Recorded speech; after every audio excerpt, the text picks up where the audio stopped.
Oh, it looks like he put a piece of plywood on the bottom. I guess there was a spray-in bed liner.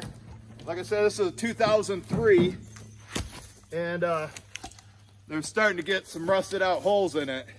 You know, not as bad as my truck,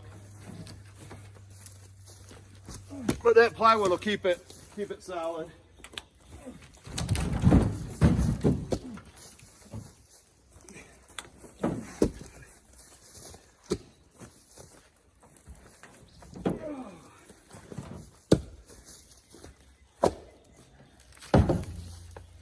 Like I say, you always got to get ready for next season.